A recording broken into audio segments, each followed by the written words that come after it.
ప్రజల సమస్యలను ఎప్పటికప్పుడు గుర్తించి సత్వర పరిష్కారం చూపేందుకు ప్రజా దర్బార్ కార్యక్రమం ఎంతో ఉపయోగకరమని కాకినాడ సిటీ ఎమ్మెల్యే వనమాడి కొండబాబు తెలిపారు. సోమవారం కాకినాడ స్మార్ట్ సిటీ కార్యాలయంలో నిర్వహించిన ప్రజా దర్బార్ కార్యక్రమంలో ఆయన కార్పొరేషన్ అధికారులతో కలిసి పాల్గొని ప్రజల నుండి అర్జీలను స్వయంగా స్వీకరించారు. ఈ ప్రజా దర్బార్లో సుమారు 140 అర్జీలు అందగా వాటిని వేగవంతంగా పరిష్కరించాలని సంబంధిత అధికారులకు ఎమ్మెల్యే వనమాడి కొండబాబు ఆదేశించారు. వితంతు దివ్యాంగుల పెన్షన్ కొరకు, ఇల్లు స్థలాల కోసం సమస్యలు, వీధి దీపాలు, పనితీరు లోపాలు, డ్రైనేజీల శుభ్రత వంటి సమస్యలపై ప్రాధాన్యత ఇవ్వాలని అధికారులను ఆదేశించారు. ఇక నగరంలో డ్రైనేజీ వ్యవస్థ పరిరక్షణలో ప్రజల సహకారం అవసరమని ఆయన అన్నారు. కాలువలపై కాంక్రీట్ నిర్మాణాలు చేయడం, కాలువలను ఆక్రమించుకునే నిర్మాణాలు చేయడం వల్ల డ్రైనేజీ శుభ్రపరిచే పనులు కష్టతరం అవుతున్నాయని, డ్రైనేజీలను ప్రజలే సంరక్షించుకోవాలని సూచించారు. ప్రజల సమస్యలపై అధికారులు ఫోన్ ద్వారా కూడా స్పందిస్తున్నారని, అవసరమైనప్పుడు నేరుగా సంప్రదించాలని, అలాగే ప్రజా దర్బార్ కార్యక్రమాన్ని ప్రజలు సద్వినియోగం చేసుకోవాలని ఎమ్మెల్యే వనమాడి కొండబాబు పిలుపునిచ్చారు. ఈ కార్యక్రమంలో deputy commissioner K Srinivas, TPRO Sailaja, DE Matsyaraju, DCP Krishnarao, sanitation సూపర్వైజర్లు Naidu, Rambabu, housing AD, NDA కూటమి శ్రేణులు తదితరులు పాల్గొన్నారు. కార్పొరేషన్ అధికారులతో కలిసి ఒక సమావేశం పెట్టి ప్రజా దర్బార్ ఏర్పాటు చేసుకుంటున్నాం.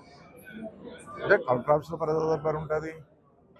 ఒక పక్కన రాష్ట్ర వ్యాప్తంగా చూసుకుంటే తెలుగుదేశం పార్టీ ఆఫీసులు కూడా ప్రజా దర్బార్ పెడుతున్నారు.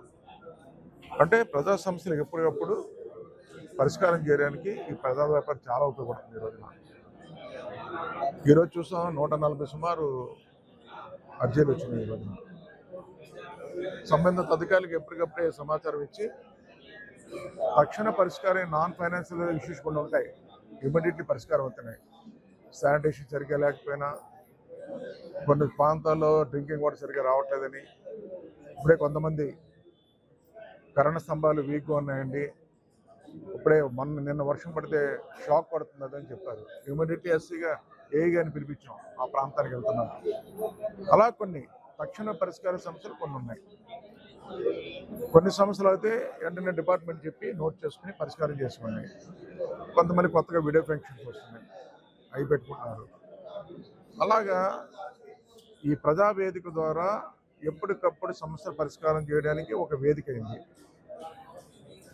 అయితే కాకినాడ ప్రజలకు విజ్ఞప్తి చేస్తున్నా, ఈ రోజున ప్రతి వారానికి ఒకసారి ఏదైతే ప్రజా దర్బారు ప్రభుత్వ పరంగా ఏర్పాటు చేస్తున్నామో ఈ దర్బార్కి వచ్చి మీ సమస్యలు పరిష్కారం చేసుకుని ముందుకెళ్లాలని మీ ద్వారా తెలియజేసుకుంటూ, రాబోయే కాలం భవిష్యత్తులో మీరు పాటించవలసిన విషయాలు ఈ రోజున ఏదైతే డ్రైన్లు ఉన్నాయో ఈరోజు చూసాం, వర్షం పడినప్పుడు కొన్ని ప్రాంతాలు మునిగిపోతున్నాయి. మునిగిపోవడానికి కారణం రోడ్డు బ్రహ్మాండంగా ఉంది, అక్కడ డ్రైన్లు ఉన్నాయి. అయినప్పుడు కూడా డ్రైన్లు మూసేస్తారు. మీరు చూసా నిన్న డ్రైన్లన్నీ కూడా చెత్తతో కూరుకుపోయి ఉన్నాయి. అంటే మీరు ఏం చేస్తారంటే చెత్త శానిటేషన్ తీస్తారు, డ్రైన్లు మూసేసి మీరు స్లాబ్లు వేసేసుకుని కట్టేసుకుంటున్నారు. ఆ కట్టేసుకోవడం వల్ల నీరంతా నిలిచిపోతుంది. ఇలాంటివన్నీ ఉన్నాయి. నిన్న ఎప్పటికప్పుడు తొలగించడం జరిగింది, శానిటేషన్ ఇన్స్పెక్టర్లు అందరూ పంపించి తొలగించడం జరిగింది. అప్పుడు కూడా లాగినాయి. ఏమంటానంటే ఉన్న డ్రైన్లు మూసేయకండి. అక్కడ కూడా డ్రైన్లు మూసేస్తే ఆ ప్రాంతం మునిగిపోయే ప్రమాదాలు ఉన్నాయి, ఇబ్బందులు ఉన్నాయి. మనమే ఆ డ్రైన్లు కాపాడుకోవాలని మీ ద్వారా తెలియజేస్తున్నాం ఈ రోజున. అదేవిధంగా చూసుకున్నట్టే ఈరోజు ఫోన్ చేస్తే స్పందిస్తున్నారు ఈరోజు అధికారులందరూ కూడా.